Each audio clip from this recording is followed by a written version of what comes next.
Hola amigos, bienvenidos a Ariose Comics. Aquí les traigo Avengers Armageddon número 1, con guión de Chip Zdarsky y arte de Delio Díaz y Frank Alpizar. Aquí está la lista de reproducción de Captain America. Espero que les guste. La historia comienza con Thaddeus Thunderbolt Ross, Red Hulk. Él ha pasado su vida combatiendo lo que considera debilidad en las personas, en las instituciones y en las decisiones de Estados Unidos frente al mundo. Para él, tardar tanto en detener a Doom fue imperdonable, porque Doom lo encarceló, tomó el control del mundo y América volvió a quedarse al margen. Por eso actuó por su cuenta, tomó la Latveria, la aseguró y la preparó para la democracia, lo que se vio en los números 6 al 11 de Captain America. Doc le informa que el despliegue estará listo a las 2 de la mañana y Ross ordena trasladar su cargador Gamma a una base remota con guardias adicionales. Aunque su país lo criticó en lugar de reconocerlo, Ross cree que Doom le dejó un arma capaz de garantizar la victoria y, con ella, la democracia global. Nos movemos a Doomstadt, Latveria, ahora rebautizada como Democracy City, en New America o Nueva América. Ross y sus soldados Hulk avanzan por las calles devastadas. No hay problemas con la población local. Tras la derrota de Salvation, los posibles rebeldes reconsideraron sus opciones y la mayoría se ha alineado. Ortega le informa que la secretaria de Estado intentó contactarlo, mientras la Casa Blanca, disconforme con la ocupación, se distancia de ellos y apoya un subcomité de la ONU para discutir acciones militares. Ross responde que ese es el problema del mundo. Todos hablan demasiado y temen actuar, por eso monstruos como Doom siempre les sacan ventaja. Mientras ordena izar la bandera, Ross afirma que América nació cuando un grupo de patriotas desterró a un rey e instaló una democracia real. Ese sueño debe llegar a todos. Ha llegado la hora de una nueva América. Nos movemos al secretariado de la ONU en Nueva York. Allí se escucha la transmisión de Ross, quien denuncia los crímenes de Victor Von Doom y cómo suprimió derechos fundamentales, incluso el derecho a la reunión y a la democracia. Ross añade que, incluso antes de Doom, más de la mitad del mundo vivía bajo regímenes autoritarios o democracias falsas, mientras los países libres no hacían nada. Pero eso se terminó. Se presenta como el general Thaddeus Ross y anuncia que devolverá el poder al pueblo. Me hizo recordar a Luke Cage del universo Ultimate. La secretaria general señala que la transmisión salió hace media hora y que los satélites registraron tropas de Latveria avanzando hacia Symkaria. Si Ross tomara un país técnicamente democrático, pero con tendencias autoritarias, enviaría un mensaje claro.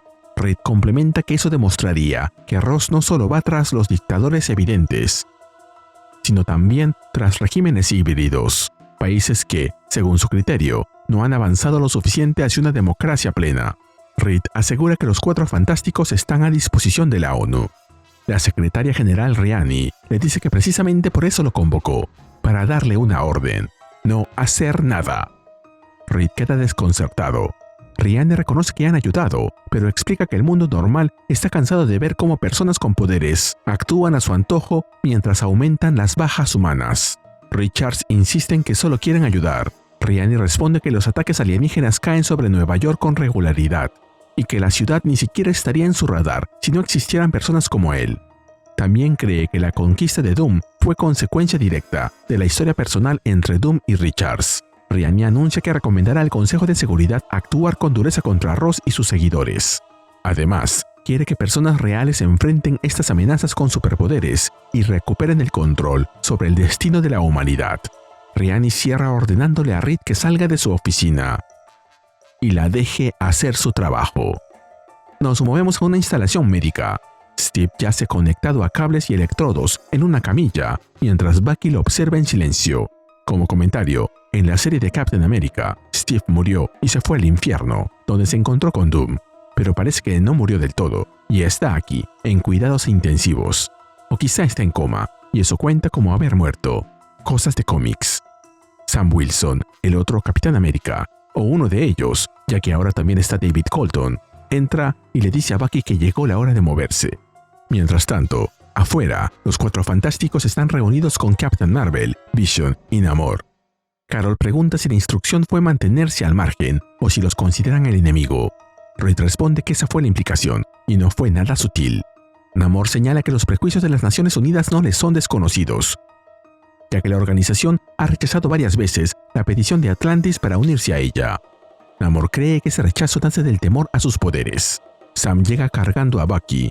Carol y Sam se abrazan y él le recuerda que Steve Rogers es un luchador. Hará falta mucho más que un Hulk rojo para acabar con él. Ben le pregunta a Bucky cómo lo lleva. Bucky responde que ha estado mejor. Spider-Man aparece y pregunta si es la reunión de héroes anónimos. Se presenta como Spidey, adicto a cargar con la culpa de lo que hacen los villanos. Cuando todos se retiran, Ben se queda con él. Peter se disculpa y admite que bromea cuando está nervioso, triste o ansioso. Ben señala que siempre bromea y Peter responde que ese es el punto. Más adelante, Vision avisa que Tony pidió reunirse dentro. Su pregunta ¿qué más dijo? Vision responde que solo mencionó que estaba trabajando y también observando. Tony se disculpa por la demora mientras aparece dentro de una máquina, quitándose un casco parecido al cerebro de los X-Men. Johnny pregunta qué clase de videos puede ver con eso y si puede probarlo. Tony aclara que no es para videos. Carol entiende la función, sirve para verlo todo. El sistema rastrea el mundo entero en busca de enemigos, dentro y fuera del país. Tony confirma que, tras lo ocurrido con Doom, quedó furioso consigo mismo y con todos por no anticiparlo. Por eso construyó Iron Alert, un sistema para evaluar amenazas y actuar antes de que escalen hasta otro Doom. Reed cuestiona que vigile a todos y advierte que eso ya invade la privacidad. Tony responde que Iron Alert tiene salvaguardas. No monitorea a nadie, salvo que sea identificado como amenaza real. Filtra datos sin exposición humana directa y solo entrega alertas inminentes. Ben pregunta si el sistema dice que Ross es una amenaza, algo que todos ya sabían. Tony responde que Ross es mucho más. Iron Alert ha seguido sus movimientos. Son perfectos y tienen alta probabilidad de éxito para tomar el planeta entero y más allá. Tony concluye que Ross usa tecnología predictiva y que la ONU cree poder enfrentarlo sin entender que, con esas estrategias, Ross ya ganó. Entonces, un mensaje de alerta los interrumpe. Nos movemos a 30 millas al norte de Aniana, en Symkaria. En una base militar, 2 soldados simcarianos patrullan. Uno pregunta si de verdad los atacarán. El otro cree que no, que son amenazas vacías. Porque después de Doom, nadie sería tan estúpido como para invadir territorios. Añade que, si alguien lo intenta, los harán retroceder hasta el infierno. En ese momento, Red Hulk y su ejército de Hulks de liquidación irrumpen desde el cielo entre estallidos de luz, avanzando con velocidad y violencia devastadoras hacia la base. Nos movemos a Nueva Orleans. Rogue le dice a Tony que entiende el temor a un nuevo Doom, pero ignorar a la ONU es otra cosa. Los X-Men saben que, si se unen, los mutantes cargarán con las consecuencias. Tony insiste en que esto es importante y necesitan a todos. Rogue lamenta no poder ayudar. Tienen demasiado entre manos y su prioridad es proteger a los mutantes. Pregunta si ya habló con Cyclops. Tony responde que Carol lo hizo y Scott dijo lo mismo, aunque dejó abierta la posibilidad de unirse si todo empeora. Logan comenta que escuchó un rumor. S.H.I.E.L.D. volvió. Pregunta dónde está Fury. Bucky explica que S.H.I.E.L.D. ahora es Fury y que opera en su propia misión buscando potencia de fuego por si las cosas se complican. Logan dice que, si buscan potencia de fuego, conoció a un ex soldado con una mejora, ganas de hacer lo correcto y poderes considerables. Tony pregunta qué tanto. Logan responde que lo tiene muy grande. Como comentario, Logan se refiere a David Colton, a quien vimos obteniendo sus poderes al final de Wolverine, Weapons of Armageddon, número 4. Nos movemos a la Cámara del Consejo de Seguridad de la ONU en Nueva York. Los delegados concluyen la votación, 12 votos a favor, 3 en contra. Y ningún veto permanente. El mandato queda claro. Todos los Estados miembros deberán usar todos los medios necesarios para detener las invasiones del grupo terrorista Nueva América. Amara informa al rey T'Challa y dice que no tiene objeciones. T'Challa está de acuerdo. Los países tienen derecho a defenderse de una invasión, y Wakanda no es la excepción. Al parecer, Red Hulk también irá por ellos. Volvemos a Symkaria. Un soldado ordena seguir disparando, mientras uno de los Hulks le dice a Ross que todo es demasiado fácil y pregunta hacia dónde van después. Red Hulk responde que eliminarán las fuerzas terrestres y tomarán la capital. Los grupos democráticos locales se encargarán de ella, mientras sus fuerzas avanzan hacia las ciudades del sur y luego hacia Serbia. De pronto, Ross anuncia que el enemigo se retira. Uno de sus Hulks pregunta si es buena señal. Ross confirma que sí, porque significa que pasaron a la siguiente fase. En ese momento, varios misiles impactan contra Red Hulk. Desde las alturas, se revela la escala del conflicto. Decenas de tanques, helicópteros y soldados rodean a los Hulks. Ross completa la idea. La siguiente fase consiste en derribar a los ejércitos del mundo. Nos movemos a las afueras del Pentágono, en Virginia. Dos guardias interceptan a un individuo y le exigen identificación. Como no se detiene, le ordenan levantar las manos. El hombre resulta ser David Colton, quien se acerca a la reja ignorando las órdenes. De pronto, la reja sale despedida y queda destrozada. Los guardias son lanzados hacia atrás, completamente sorprendidos. Uno de los guardias reporta por radio una brecha en la entrada del río y describe al intruso como un hombre blanco con poderes. Los agentes abren fuego contra David, pero ningún proyectil logra dañarlo. Dentro del edificio, más guardias lo esperan armados. David los mira y les advierte que les conviene apartarse de su camino. La alarma resuena en un laboratorio. El Dr. Saraf pregunta qué ocurre esta vez. Un técnico informa que un intruso con poderes cruzó la entrada del río y que el reconocimiento facial encontró coincidencia. David Colton, participante del programa Super Soldado del año 2001. Saraf queda impactado. De pronto, un golpe brutal sacude el laboratorio y lanza a todos hacia atrás. David aparece por el agujero de la pared, saluda al Dr. Saraf y le dice que ha pasado un tiempo. Carol interviene y le dispara un rayo de energía en el rostro, exigiéndole que se aleje de ellos. Sam le explica a David que, aunque Carol está disparando, ambos vinieron a hablar. Mientras Vision rescata a los hombres, David responde que no hacía falta intervenir porque no pensaba hacerle daño a nadie. Carol replica que no lo parecía y vuelve a atacarlo, aunque Sam intenta detenerla. Carol toma a David por el cuello y sale volando con él por el techo, advirtiéndole que lo encerrarán en el calabozo para que aprenda. Pero David se libera y la golpea violentamente en el rostro. Carol cae y se estrella en el estacionamiento. David desciende sobre ella y le dice que no es ningún mentiroso. Aclara que no tiene intención de hacerle daño a nadie. Ha venido a salvar personas cerrando esos programas de super soldado, para que lo que le ocurrió a él no le ocurra a nadie más. Mientras dice eso, detiene con la mano el escudo de Sam. Sam le dice que ellos también quieren proteger a la gente, pero que ese no es el camino. Necesitan su ayuda para detener a un monstruo que está arrasando Europa. Wolverine añade que David es una granada de mano lanzada contra hormigas, y que quieren lanzarlo contra un enemigo real, una amenaza de nivel Avengers. Le recuerda que fue un héroe antes, así que es hora de ponerse el traje otra vez y marcar una verdadera diferencia. David responde que no puede perdonar a esa gente ni lo que hicieron. Logan se quita la máscara y le dice que entonces destruya todo eso y se vaya con ellos, porque a él no le importa lo demás. Sam le grita a Wolverine que no pueden permitir que David destruya propiedad del Pentágono. Wolverine le recuerda todo lo que sufrió a manos del sistema y afirma que se lo ha ganado. Mientras ayuda a Carol a levantarse, anima a David a terminar lo que vino a hacer. Carol no puede creer que todavía piensa en reclutarlo. David, mientras destruye lo que queda de la instalación, responde que es mejor tenerlo de su lado que en su contra.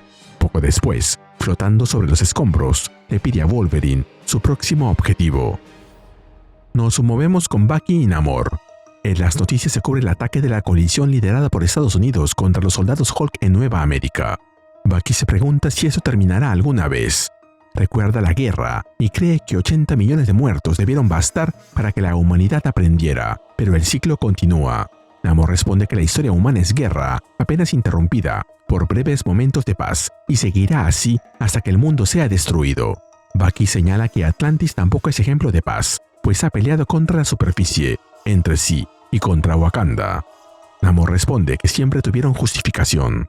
Bucky pregunta por T'Challa y Namor dice que tiene sus propios planes. Bucky admite que algo no le cuadra. Sin Steve Rogers, siente que avanzan hacia la oscuridad. Namor le recuerda que ellos, los Invaders, conocen la guerra mejor que nadie y saben cruzar esa oscuridad hacia la luz. Al salir, Bucky dice que lo hacen por Steve. Namor responde que lo harán por Atlantis y también por Rogers. Si aprecias lo que hacemos en Griose Comics, regálame un me gusta, suscríbete y activa la campanita. Gracias. Saludos a Geraldine. Nos movemos a un gran hangar. donde los héroes están reunidos alrededor de una aeronave. Peter le dice a Tony que enfrentan una guerra con varios países involucrados. Confía en él, pero siente que esto supera su nivel, como el amigable vecino Spider-Man. También reconoce que quienes piden mantenerse al margen tienen un punto, porque cuando los héroes actúan a gran escala, las consecuencias pueden ser enormes. Tony lo entiende y le pregunta si aceptaría unirse si Steve se lo pidiera. Peter responde que sí, sin ánimos de ofender. Tony no se ofende. Dice que todos seguirían a Steve hasta el infierno y de vuelta, pero no quiere que Peter haga algo con lo que no se sienta cómodo. Peter explica su verdadera preocupación. Si todos van a la guerra, ¿quién se queda en Nueva York para ayudar cuando Fisk desate una guerra de pandillas o Doctor Octopus tome rehenes? Tony le dice que está bien, que se quede y proteja a Nueva York, ya que tienen potencia de fuego suficiente. David Colton, con su nuevo traje lo Hyperion, pregunta si están listos para partir. Tony le explica a Peter quién es David. Fue Capitán América a principios de los 2000, pero se retiró cuando el proceso de supersoldado dañó su corazón. Tony lo ayudó con un reactor ARC, y ahora David vuelve en periodo de prueba con los Avengers. David saluda a Peter y le dice que lleva años siguiendo su trabajo. Destaca que Spider-Man ayuda, incluso cuando está en el suelo recibiendo golpes, y que el mundo necesita más personas como él. Peter, sorprendido, pregunta si debe darle las gracias. Entonces, Red informa a Tony que tiene una llamada de Renata Riani. La secretaria general dice que lo ve reunido con otros de su calaña, lo cual le sirve para hablar con todos a la vez. Riani informa que la operación Golpe Unido está en marcha, con 5 países atacando a Ross y sus aliados. Según los primeros informes, la ofensiva va bien y ellos están ganando. Riani sabe que los héroes planean intervenir e ignorar el derecho internacional. Les advierte que, si vuelven a arrebatarle la autoridad a la humanidad, hará todo lo posible para llevarlos ante la justicia y hacerlos responsables por primera vez. Tony escucha la advertencia, le agradece sus palabras y asegura que las tomarán en consideración. Luego cuelga. Carol pregunta qué harán ahora que fueron advertidos. Tony dice que habla por todos y tiene unas palabras para la secretaria general, la coalición y especialmente para Ross, la bestia que puso a Steve Rogers en coma. Son 2 palabras, exactamente. Finalmente, vemos a Namor, Sue, Johnny, Vision, David, Sam, Tony y Carol.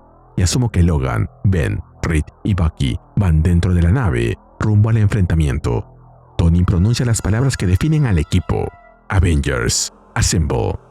Y se nos cuenta que esta historia continuará. Este primer número me deja con sensaciones mixtas, pero no malas. Como arranque cumple, aunque se nota demasiado que están acomodando piezas. Se siente casi como un número 0. No pasa tanto como uno esperaría, pero sí deja claro el tablero. Ross está desatado. La ONU no confía en los héroes. Y los Avengers están a punto de meterse en una guerra que nadie les pidió pelear. La idea de un Red Hulk convencido de que está llevando democracia al mundo mientras invade países y comete crímenes de guerra es curiosa, pero todavía no sé si me convence como el villano principal. Doom llenaba la página con solo aparecer. Ross, en cambio, se siente más seco, más brutal, pero no más fascinante. Aún así, esa nueva América tomando decisiones por todos. Sí tiene algo incómodo que puede crecer bastante. Cualquier parecido con la realidad es pura coincidencia. Todo el asunto de la ONU diciéndole a los héroes que no intervengan tiene sabor a Civil War otra vez. Pero funciona porque pone a todos en una posición incómoda. Iron Alert suena a una idea terrible nacida de un miedo entendible. Después de Doom, claro que Tony no quiere volver a fallar, pero vigilar el mundo para anticipar amenazas se siente como apagar un incendio con gasolina. ¿No fue algo similar lo que dio origen a Ultron? El arte me parece de lo mejor del número. Y la dinámica del equipo también deja buenos momentos. Peter dudando si debe abandonar Nueva York. Sam intentando hacer las cosas bien. Carol lanzándose de frente. Logan convenciendo a David a su manera. Y Bucky sintiendo la ausencia de Steve como un hueco enorme. Con David Colton todavía no sé qué pensar. Me gusta verlo de vuelta, pero su entrada se siente demasiado conveniente. Como si justo apareciera el arma perfecta cuando el equipo la necesita. Así que ese Avengers Assemble emociona, sí, pero también deja una duda fuerte. ¿Van a detener a Ross sin cruzar la línea? o al final para demostrar que la ONU tenía razón en tenerles miedo. Y así llegamos al final de este video. ¿Qué te pareció este número? Dímelo en los comentarios y mandaré saludos en el siguiente video de Ariose Comics. Nos vemos allí.